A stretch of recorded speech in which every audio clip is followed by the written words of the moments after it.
2016లో ప్రత్యేక జీవో నెంబర్ 271తో elite tonic wine shop license జారీ చేశారు. Elite tonic wine shop permanent license జారీ చేసింది గత ప్రభుత్వం. అయితే 5 సంవత్సరాలకు ఒకసారి టానిక్ నిర్వాహకులే రెన్యువల్ చేసుకునేలా వెసులుబాటు కల్పించింది. జీవో రిలీజ్ అయిన తర్వాత 2010లో రెన్యువల్ చేసుకున్నారు టానిక్ వైన్ షాప్ నిర్వాహకులు. 2016లో 1,25,00,000 ఫీజుతో ఒక్క ఎలైట్ లైసెన్స్ మాత్రమే విడుదల చేసింది. అయితే హైదరాబాద్ అభివృద్ధిలో భాగంగా ఫారిన్ కల్చర్ పెరిగిపోవడంతో విదేశీ లిక్కర్ అమ్మకాలకు అనుమతి ఇచ్చారు. ఎలైట్ లైసెన్స్ షాప్ లైసెన్స్ను ట్రాన్స్ఫర్ చేయడానికి అనుమతి లేదంటూ తెలియజేశారు.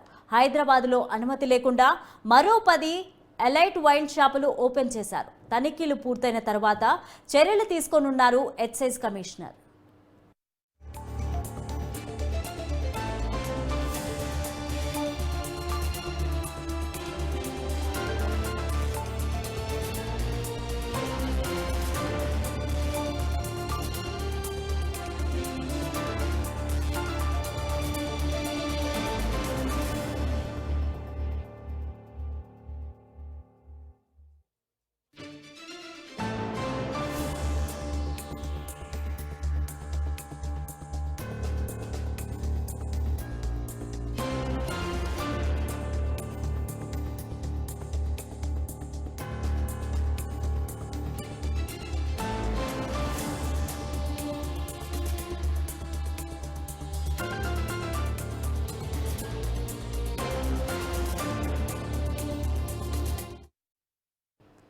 2016లో ప్రత్యేక జీవో నెంబర్ 271తో ఎలైట్ టానిక్ వైన్ షాపుకు లైసెన్స్ జారీ అయింది. Elite tonic wine shop permanent లైసెన్స్ను జారీ చేసింది గత ప్రభుత్వం. 5 సంవత్సరాలకు ఒకసారి టానిక్ నిర్వాహకులే రెన్యువల్ చేసుకునేలా వెసులుబాటు కల్పించారు. జీవో రిలీజ్ అయిన తర్వాత 2010లో రెన్యువల్ చేసుకుంది టానిక్ వైన్ షాప్ నిర్వాహకులు. 2016లో 1,25,00,000 ఫీజుతో ఒక్క ఎలైట్ లైసెన్స్ మాత్రమే విడుదల చేసింది. అయితే హైదరాబాద్ అభివృద్ధిలో భాగంగా ఫారిన్ కల్చర్ పెరిగిపోవడంతో విదేశీ లిక్కర్ అమ్మకాలకు అనుమతి కూడా ఇచ్చారు. ఎలైట్ లైసెన్స్ షాపు లైసెన్స్ను ట్రాన్స్ఫర్ చేయడానికి అనుమతి ఇవ్వలేదు. హైదరాబాద్లో అనుమతి లేకుండా మరో 10 ఎలైట్ వైన్ షాపులు ఓపెన్ చేశారు.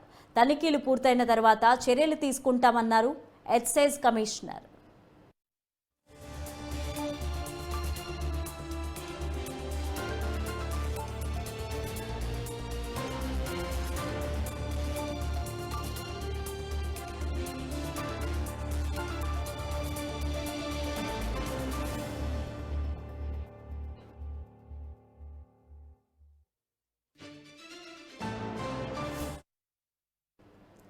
ఎలైట్ వైన్ షాప్ ప్రత్యేక జీవో క్యాన్సిల్ పై మరింత సమాచారం మా క్రైమ్ బ్యూరో చీఫ్ కృష్ణ అందిస్తారు. కృష్ణ, చెప్పండి.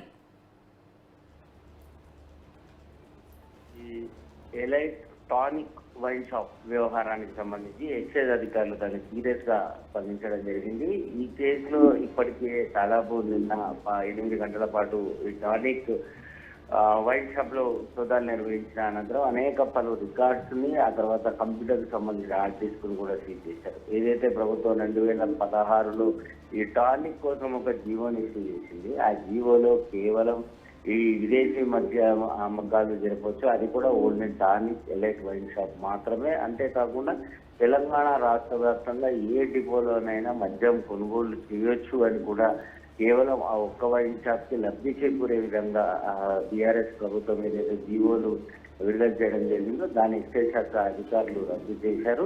కేవలం ప్రతి వైన్ షాప్ ఏ విధంగా అయితే ఒకే ఒక డిపోకు పరిమితం అవుతుందో దాన్ని మాత్రమే అదే తరహాలో ఈ వైన్ కొనుగోలు చేయాల్సి ఉంటుంది. అంతేకాకుండా రాత్రి 2 గంటల వరకు ఇచ్చిన పర్మిషన్ ని కూడా రద్దు చేసింది. 11 గంటల ప్రాంతంలో ఈ మద్యం ఆ షాపును మూసివేయాలి. ఒకవేళ 11 గంటల తర్వాత కనుక మద్యంను తిరిగి అమ్మకాలు కనుక చేస్తే ఖచ్చితంగా వారిపైన చర్యలు తీసుకోవడమే కాకుండా లైసెన్స్ ను కూడా రద్దు చేస్తామని ప్రకటించింది. అంతేకాకుండా ఎక్సైజ్ శాఖ అధికారులకు లైసెన్స్ల వ్యవహారానికి సంబంధించి ఏదైతే కేవలం 5 లక్షల రూపాయలు మాత్రమే పెండింగ్ చెల్లించడం జరిగింది. మిగతా పెండింగ్ లో ఉన్న డబ్బును కూడా వీలైనంత త్వరగా అందించాలని కూడా చెప్పింది. అంతేకాకుండా విదేశీ మద్యం అమ్మకాలు చెప్పిన ఆ రికార్డుల వ్యవహారానికి సంబంధించి వాటి తాలూకు పూర్తి వివరాలు కూడా అందించాలంటూ ఎక్సైజ్ శాఖ అధికారులు ఆదేశాలు జారీ చేయడం జరిగింది. అయితే జీవో రిలీజ్ అయిన తర్వాత 2021లో మాత్రమే రెన్యువల్ చేసుకున్నట్టు తెలుస్తోంది. తర్వాత రెన్యువల్ చేసుకోలేదంటారా? సో ప్రస్తుతానికి ఈ ఎలైట్ ఏదైతే టానిక్ వైన్ షాప్ వ్యవహారానికి సంబంధించి చూస్తే కేవలం ఒకే ఒక వైన్ షాప్ కు సంబంధించి అది లైసెన్స్ లైసెన్స్ పొంది ఆ తర్వాత క్యూ మార్ట్ అని దాదాపు 11కు పైగానే వైన్ షాప్లని ఏర్పాటు చేయడం జరిగింది. ఈ వైన్ షాప్ల వ్యవహారానికి సంబంధించి కూడా లైసెన్స్ కనుక లేకపోతే ఖచ్చితంగా ఎక్సైజ్ అధికారులు సీజ్ చేస్తామని చెప్తున్నారు. 2021 వరకే దీనికి లైసెన్స్ ఉండేది టానిక్ ఎలైట్ వైన్ షాప్ వ్యవహారానికి సంబంధించి. ఒకవేళ కనుక వాటికి సంబంధించి రెన్యువల్ కనుక పత్రాలు కనుక ఉన్నాయి అని నిర్వాహకులు చెప్తున్నారు. కానీ ఆ పత్రాలు కనుక చూపించని పక్షంలో ఈ టానిక్ వైన్ షాప్ ను కూడా సీజ్ చేస్తామని చెప్పేసి అధికారులు స్పష్టం చేయడం జరుగుతుంది. అంతేకాకుండా ఆ లైసెన్స్ ఫీజు వ్యవహారానికి సంబంధించి కూడా గతంలో కేవలం కొంత మాత్రమే, అంటే 10% మాత్రమే చెల్లించింది. మిగతా 90% మాత్రం పన్ను ఏదైతే ఫీజు లైసెన్స్ ఫీజును కూడా చెల్లించలేదు. వాటన్నిటిని కూడా వెంటనే చెల్లించాల్సి ఉంటుంది. లేని పక్షంలో చాలా సీరియస్ గా వ్యవహరిస్తామని ఎక్సైజ్ శాఖ అధికారులు కూడా వారికి నోటీస్ పంపడం జరిగింది. Right, thank you Krishna.